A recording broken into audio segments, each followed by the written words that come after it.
Hello everybody, welcome back to the channel. My name is Larry Bodenheimer and today we are taking a look at MunP. This is another remote access Trojan and it's not quite similar to the one that we reviewed yesterday. There are some striking differences. One major difference that the C2 servers for this are actually still running. But before we open the malware, let's go ahead and take a look at it on VirusTotal. I'm always going to do this first where I review it on VirusTotal and take a look at what's already been discovered before I start looking at other places. So before I got my hands on this was last analyzed 1 day ago, and I did analyze this one 19 minutes ago myself. And since then, it has had quite a few new discoveries. More antivirus engines are picking it up. Let's take a look at the ones that are taking a look at it. So we've got Avast and AVG, Bitdefender. Is Kaspersky here? Yes, Kaspersky's here. Okay. So these are all the ones that I'm expecting to always find this. Google does detect it, just says detected, but that's fine. McAfee detects it. I'm not... Oh, yep, there's Symantec, so Norton detects it as well. Let's take a look at the ones that aren't picking it up. We've got Baidu again. CrowdStrike Falcon is not detecting this, and neither is ClamAV. So something you might want to keep in mind. QuickHill doesn't detect it. Panda doesn't detect it. Let's see. Anything else? WebRoot. I know people use WebRoot, so keep that in mind. The last remote access Trojan that we reviewed yesterday also was not detected by WebRoot, but I'm not seeing anything else other than that. So the major AV companies are detecting this malware.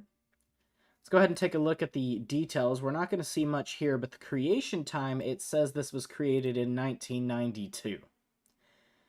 Now, I don't know about you, but I don't think that this remote access Trojan was created in 1992. Other than that, it was first seen in the wild about 2 weeks ago. August 26th. This is being recorded September 6th. And it was first submitted around 2 days ago. So 6 a.m., so about a day and a half at this point. Not too bad. And then the last analysis was me at not too long ago. Alright, so the product is FFmpeg Smart GUI, FFmpeg Smart GUI Setup. This installation was built with NO Setup. Interesting. Compilation timestamp. I'm really doubting that. And then everything else here, not too worried about. Let's take a look at the relations. And it looks like all the contacted URLs that have been scanned, not too bad. However, if we come take a look at the contacted IP addresses, we can see that quite a few are being detected as malicious. We've got one in, it's either Canada or China, I'm not entirely sure. That is China, okay, makes sense. We've got one in the Seychelles Islands, so we can open that really quick. All detected as malicious or malware. Last analyzed 22 minutes ago. Interesting. And we've got one from Switzerland, also 12 detections. Last analyzed 23 minutes ago. And 2 from France. And this was last analyzed 23 minutes ago as well, by Criminal IP and Lumo. Interesting. It does drop some files as well. A couple of these have 1 detections, but one has 57 detections. Core package lingx 8.26.45.exe. So let's keep an eye out for that once we run the malware and see if we can find that on our own. But everything else either has not been scanned or is good, except for this one. Not sure what that is, but I'm sure we'll see it later on. Again, we don't look at behavior very much, because everything that we pick up in behavior, we could pick up in other tabs. But if you want to check these out for yourself, you can pause the video on these. Some crowdsourced IDS rules, and then everything else that we'll find for ourselves once we run the malware. Last thing, we will take a look at community, and we can see that Jaffa Cakes 118 has been here. We're going to see them a lot on this channel, most likely. And they do detect this as threat score 10 out of 10. File name looks like a hash. Family Socks5Systemz, which had the same tag on the malware forum that I pulled this off of. And it seems to be a botnet. Interesting. Well, we'll determine that for ourselves. Let's go ahead and close these tabs. And we're going to go ahead and show the tools that I've got open. Same as last time, we've got Process Hacker, Fiddler Classic, which is working this time, Process Monitor, Red Shot, which I've already taken the first shot of, and Wireshark. Probably still going to be using Wireshark more than Fiddler, but there's no reason not to give this a shot. And let's go ahead and, without any further ado, run the malware. Now, in testing, I did not have to run this one as an administrator to get it to show anything, or to get it to work, so we're not going to run it as administrator this time either. Let's go ahead and run the malware. Okay, it's a bit anticlimactic. Let's go ahead and run the malware. And as you can see here, we have ffmpeg smart GUI install, ffmpeg smart GUI install.tmp, and then that lingx core package, ffmpeg smart GUI 32_64.exe. So let's go ahead and open file location. And we have some new files here. So in app data and local, we've got smart GUI. And let's see here. We've got what's new.txt. Ah, I see. So on version 3.9, we have UIUI 2023, UIUI ONVIF, UIUI RTSP URL, UIUI XL, UIUI. Now, I don't speak UIUI, but if you do, there you go. All right, and then we've got an uninstaller, it looks like, okay. Uninstall.dat, license.txt. All right, UIUI, looks good. That does look like a license. Maybe, I don't know.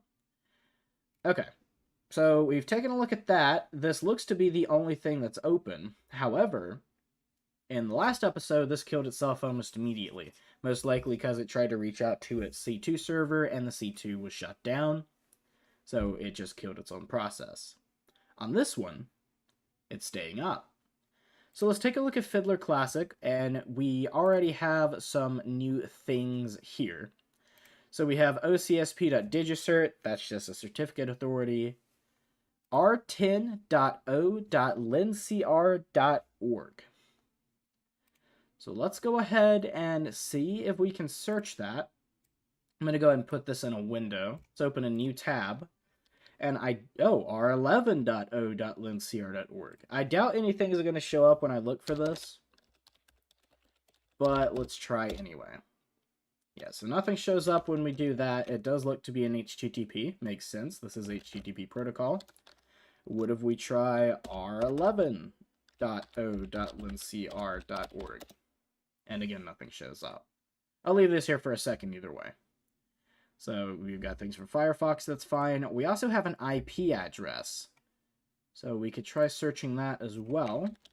185.196.8.214. And nothing shows up for that either. Okay, fair enough. It looks like this could be some kind of Apache thing, where it's trying to pull things to and from an Apache web server. But we don't have really any proof of that. Either way, let's take a look at Wireshark. And we're going to apply a HTTP filter. And this looks to be OCSP. And this is telling us some more things that we're not able to see from here. So we do have some bad requests. So if we take a look at this one and open Hypertext Transfer Protocol, Nginx server, it's a keep alive, requesting URI favicon.ico, it's an icon, whatever, but bad request. But we do also have some to the same destination from different sources that say okay. And this goes to the website, okay, that's Firefox, well that doesn't really matter. But this goes to a different IP address with a different string. So here's what I'm going to do. I'm going to copy that. And copy the value. Let's pull up Firefox again. And search. And it pulls up what just looks like a random string. Okay. It's got C2 at the end. Command and control server confirmed. That's a joke, but... So we have this IP address. We can upload this to VirusTotal as well. So let's duplicate that VirusTotal tab. And not put the whole thing, but let's put the IP address. That's still the whole thing. Copy. There we go. And see if this detects anything. And it is detected. This IPv4 is used by Socks5Systemz. Socks5Systemz is a proxy botnet that has been infecting computers worldwide via the private bootloader and Amade malware loaders. The malware infects computers and turns them into traffic forwarding proxies for malicious, illegal, or anonymous traffic. The botnet is sold to subscribers who pay between $1 and $140 per day in crypto to access it. So this is discovered by AlphaSoc, Bitdefender, I love it, Cluster25, Cyradar, Fortinet, GData, and malware URL. However, where is Google? Google Safe Browsing does not detect this as a malicious URL. Of course, it was last analyzed 24 days ago. It says the status is 404. Could it have been shut down at one time and then reopened? Because it's very obvious to me that the website still works. We're not getting an error of 404. Still says status is 404. That's interesting. So what if I do the entire thing? If we go over here, I doubt this will have any detections, but we can try. And while it does that, let's go ahead and close those two. I doubt we're going to get anything from that. Of course, we could go ahead and analyze that. So let's duplicate this tab. And we're going to search for r11.o.lincr. Okay, r11.o.lincr.org. So this is Cloudflare. Okay, that's fine. Last analyzed 6 hours ago. 6 community rankings. Any relations? So we have an IP address over here which has 1 detection. I'm not going to look at 200 passive DNS replications. Here we go. So 16,800 communicating files. Interesting. I'm going to go ahead and just take a screenshot of this for myself really quick. Just really quick. All right. And all of these are malicious. Except maybe this one, but I've never heard of it. And when every single other one's malicious, well, you know. Files referring iconmaker.cameo.exe. Love it. MP3 jam suspect by zip. Or .zip. I don't know why I said by. Historical SSL certificates. So it is certified by Akamai. Which is interesting.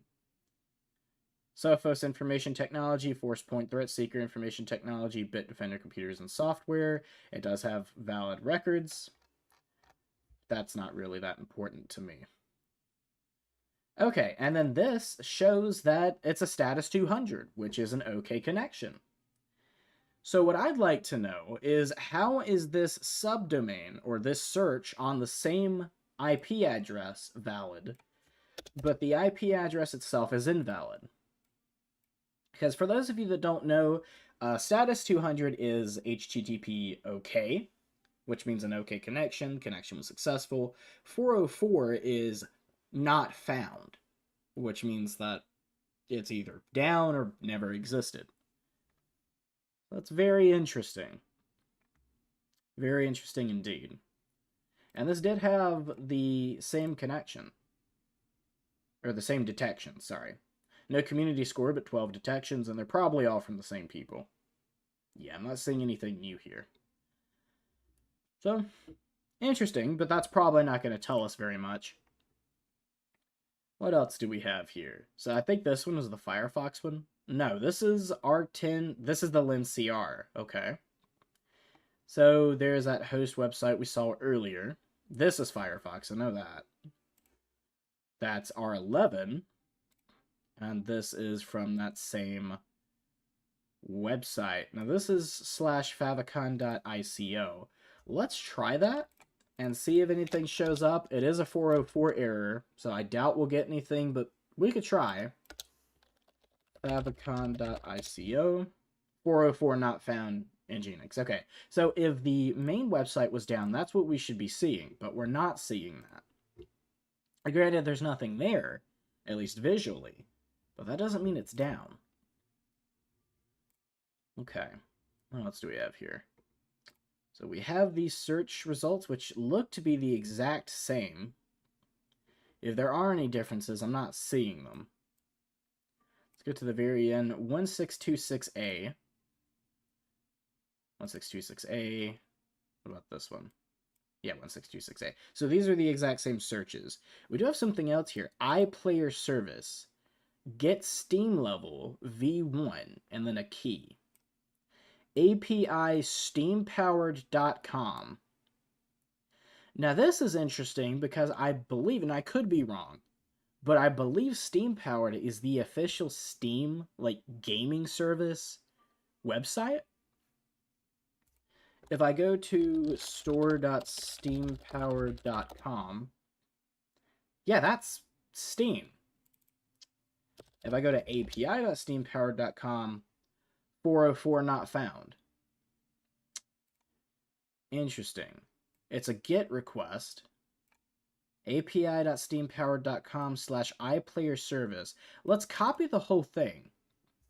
So let's go ahead and copy this as a value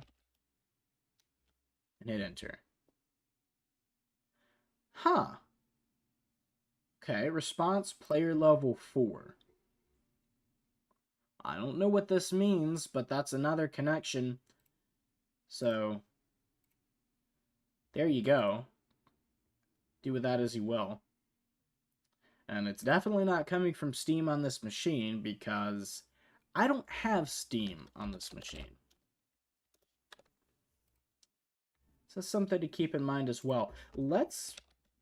This won't detect anything, but I just want to be sure. Let's have that scanned as well in VirusTotal. And there's more of these. Okay. This is a Steam ID. No, sorry, not as a filter. Let's copy that as a value. Player level 4 again. Oh, I think these are actually the same. They are. Okay, that's my fault. Alright, sorry about that. For some reason, I didn't think it said Steam ID in the other one. My bad. Okay.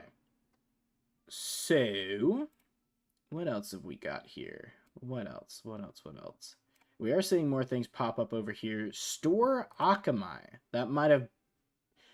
No, I guess that couldn't have been me, because that started after I closed it. Shared Akamai Steam static.com.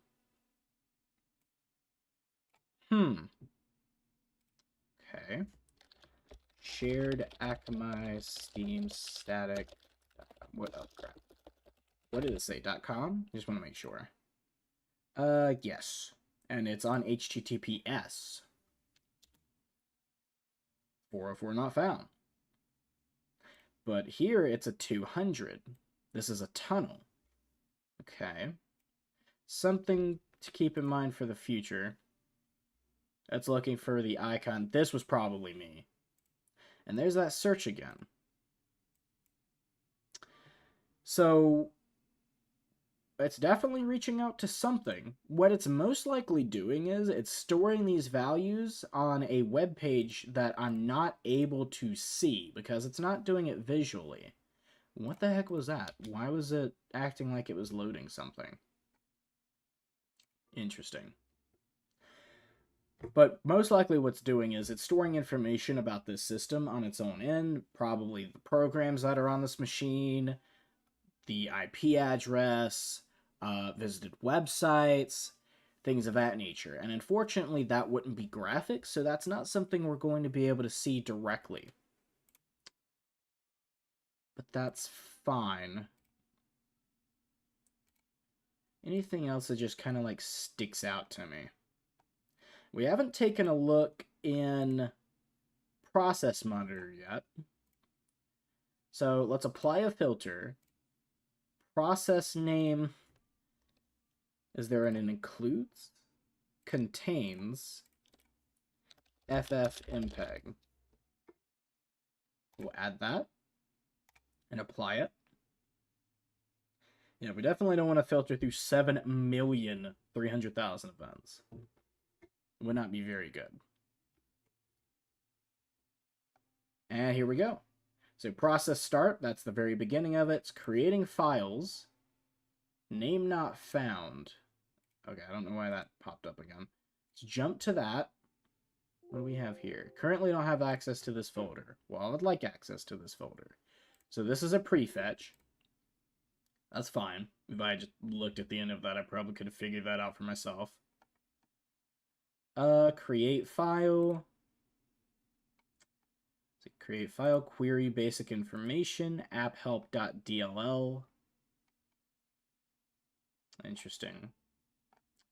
Interesting indeed. Okay, and it did pop up another one. Do I still have that folder open? I do. ffmpeg smart GUI 3264.exe. Let's copy that name and create a new filter. So we're going to go ahead and remove that one. And we're going to go to process name contains and add that and see if that's doing anything. I'm sure it is, because it's still running even right now. But yeah, here we go. Okay, so this is doing things on its own as well. Buffer overflow errors, usurp base, query security file, close file, create file, and then we've got some registry keys that are being made. 4,000 results. Reading kernel base, creating more files, creating something here. iphlpapi.dll. We can try to jump to that. It says name not found. And yeah, there's nothing here. Unfortunate. Okay, create file mapping. It's creating a bunch of stuff, but yet again, oh, here we go. Here we go. Okay, let's jump to that. This is new. Program data core package lingx 8.26.45. Let's open properties. Details, it's lingx core package. Date modified was today. Okay, interesting. It's in English United States. Previous versions, no previous versions, makes sense. Okay. And this is the one, if you remember. If we go all the way back to relations, this is the one we saw earlier. Core package lingx. We can open this really quick. And this was last analyzed a day ago. Okay. And this has more detections. So if we take a look at, sorry, not behavior, relations, and the only execution parent is this smart GUI install, which we're taking a look at now. There are bundled files. Unfortunately, it looks like the vast majority of them have not been scanned. And the ones that have are showing up clean. And they're just icons and bitmaps. And one text file with a name of 2. Okay. And that's all we have. So it looks like the parent, the MPEG Smart GUI setup, is doing the vast majority of the work. Okay. We could try to visit a few of these domains, but this is the one I'm most interested in. Let's copy this one. I'm not really interested in any of the other ones. And the reason I'm most interested in this is because it's contacting it the most. Or actually, I guess it's contacting this one the most. So let's copy this and open a new tab and try to visit that. DNS lookup for BP Leo MD failed. System net socket exception. No such host is known. Okay. Did I copy this wrong? No? I didn't. One detected file communicating with this domain. And it's just MPEG Smart GUI install. Huh. And passive DNS replication to this IP address, which is the same one we were seeing, making all of those requests. This, oh, here we go. Look at that. Tunnel to bpleomd.com. And it gets a 502 error. Huh. All right. And yet again, this is the IP address that it's been making those requests to. So it's still up. It still runs. Subdomain bpleomd.com with no detections. I don't know how it could be its own subdomain, but okay, I won't question it. Please verify that you are not a robot. Okay, I don't believe I am a robot. That looks like a motorcycle. Verify. No results. Okay, that's just Google results. I should have just looked at that. And it's unrated by everything. Last analysis date was 44 minutes ago, though. So if I analyze it again, is it still going to be unrated? I doubt that it would be detected anyway, because it looks like it's just a redirect. And this is on HTTP. Yeah, nothing's picking it up. Okay, fair enough. I'm not really sure where else to go with this, but we have determined that this is used by the SOC5Systemz family. It's a proxy botnet. All of the IP addresses we've gone to are not really pulling anything up, except for Steam level 4 and something else. But that's really all we've got. I'm going to take one more look at this. HTTP/J. Okay, that's interesting. I don't know what that is. .json, okay. So we could take a look at that really quick. And this is that get Steam level again. Huh. Okay. We also have one XML. And this is for tile service, weather. Okay, this is probably the little weather ticker over here on Firefox. We've seen that before. Okay, other than that, I'm not seeing anything else. So the last thing we can do to close this out is we can go ahead and create a second shot on RedShot. Let's go ahead and do that. So here's what we've determined. We found the IP address it was communicating with. We found some other domains, some that are marked as malicious and some that are not. But from the analysis I've made, I believe that they all are either directly malicious or they are... Okay, that definitely wasn't me, because it just happened again. Or they are tunnels to malicious websites. Clients1google.com, syndicated search.goog, fonts.ge static. Okay. So there you go. We got botnet malware. We found the IPs. We found the domains. We know what it does. And since it's still running, I'm definitely going to revert this to an older snapshot as soon as we're done taking a look at it. But this is going to be pretty exciting, so I'm probably going to review another malware sample directly after this one.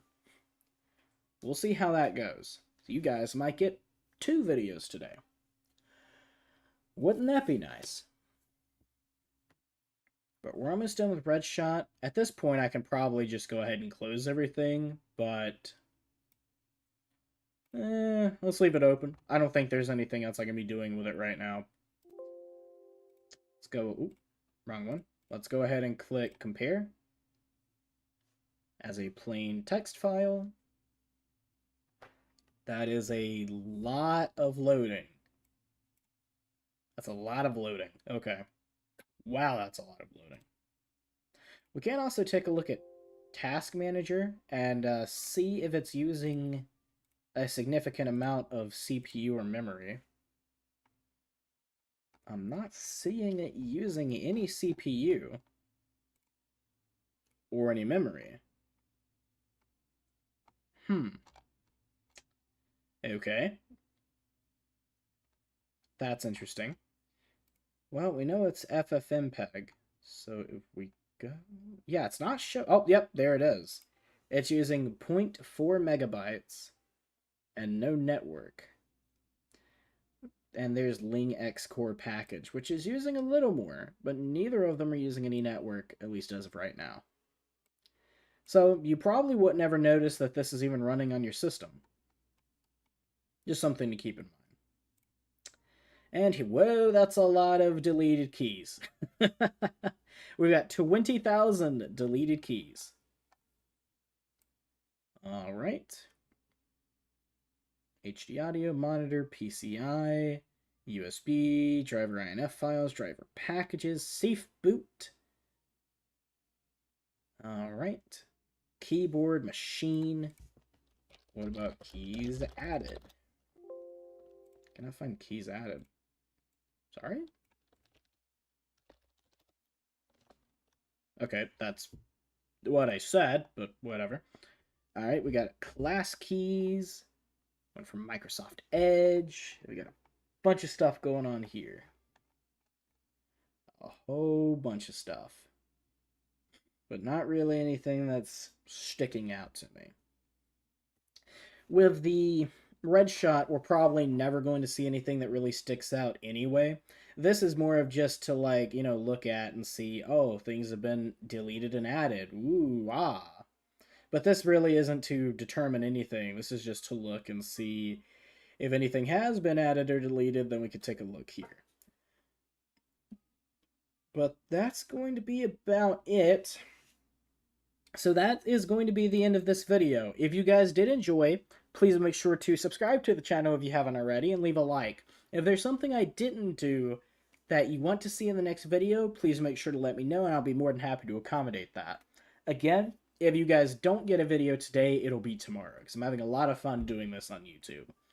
I am Larry Bodenheimer, you guys are amazing, and I will see you in the next video. Take care.